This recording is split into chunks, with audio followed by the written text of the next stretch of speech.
Want to get these two true stories on record for posterity's sake concerning these two pictures. And my brother over here on the right, talking about fishing. I hear lots of stories of people finding rings and returning them, but I don't believe anybody can top this true story.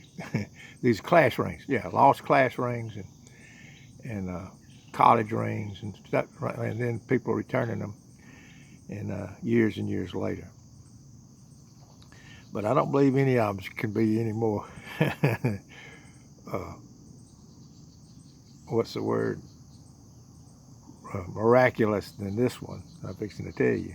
Concerning my brother here, over here, when he was young, he used to bass fish a lot. And he came in from fishing one day, and he was cleaning his fish. You know, we used to bass fish a lot. He was cleaning one of the bass and cut the head off and gutted him. And when he was gutting him, out comes this class ring.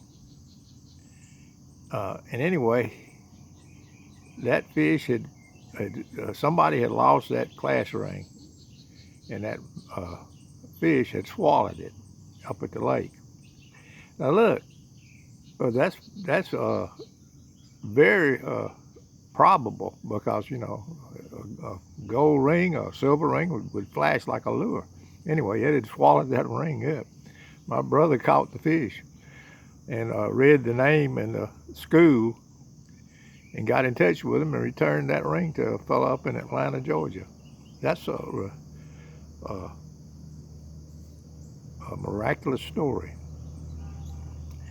that is true concerning my brother. I wanted to put it on camera because the kids might want to remember it. He was reminding me of that a long time ago. You know, lots of stuff that God reveals Himself. The Lord knows them that are His, and He reveals Himself in these ways during their life, that there is a God. And when you think it's a hopeless, I imagine that fellow that lost a ring says, "Well, that's hopeless." He dropped it in the water, but it found its way back to the same way with God.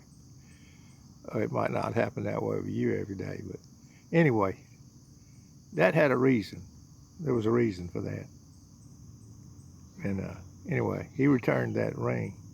I thought that was absolutely miraculous.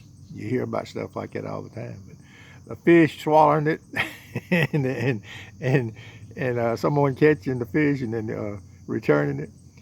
Anyway, there's another. Let's go. There's another story. I've shown this picture several times about this old horse that is out in the pasture behind our house. And it had gotten real friendly, and you could pet him, you know. But I didn't tell you the story. This concerns my brother also, and my mother. This horse bit this girl in the neighborhood was petting it, and it bit her ear, the tip of her ear off. And oh, it was a awful thing that happened. But anyway, in the neighborhood. And anyway, they take the little girl down to the hospital, and my mother had enough presence of mind. She sends this man, him down there, and he goes down, and miraculously he finds the tip of her ear, well, the better portion of her ear, that horse had bitten off. My mother didn't know anything about it, but she put it on ice and carried it down to the hospital, and they sewed that ear back on, the tip of her ear back on, and she had it to this day. That's another miraculous thing. I didn't show you that when you reminded you of in pictures, but just wanted to put those up there. My brother, who is still alive, lives over here in Alabama, down here in Alabama along with me.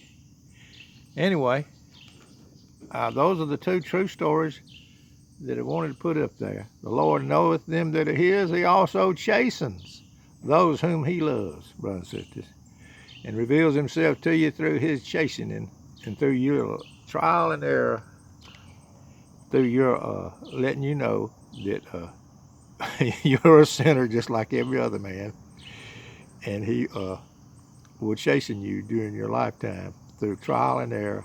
Finally, uh, some of us learn. But anyway, I want to put this up here. I talked about it in one of my other videos about being stranded down on the river. Well, this is what I got after I had a car, but this is what I got so frustrated. I wanted to find something that I could not get stuck in, because we used to go fishing in different places. And I put some grip tires on the back, and I put a smooth tires on, just left the smooth tires on the front. This is an old mail carrier, I guess. And I had a wind up winch that I kept in the back of the Willis, World War II surplus, I guess. And then I'd put it on if I ever got stuck. I'd wrap it around a pine tree and wind myself out. And plus, I had a little motor on the back here. You can't see it; it's kind of a color. But anyway, I hung it on the tailgate. Just want to put this out there for the kids, to see that it might want to tune in and see what Granddaddy did when he was young. And but anyway, miraculous events that happen, and you can be reminded of them through pictures. And just want to get on this morning and talk about that. The Lord knows them that are His, brothers and sisters. That means, brothers and sisters, like it or not, the whole world doesn't like it, but there are those that are not His. You can't escape it. And also, whom the Lord loves, He's chasing it. And that means you go to the woodshed when you do wrong. Because, why? Because He loves you. Anyway, you ever seen a spoiled brat that never was punished? That's the way it works.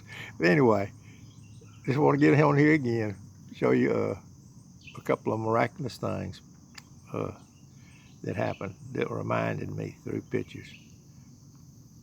Peace and love, Miss Old Boy. Gonna go back in there and freshen up my coffee in just a minute. Peace and love, Miss Old Boy, down here in Alabama.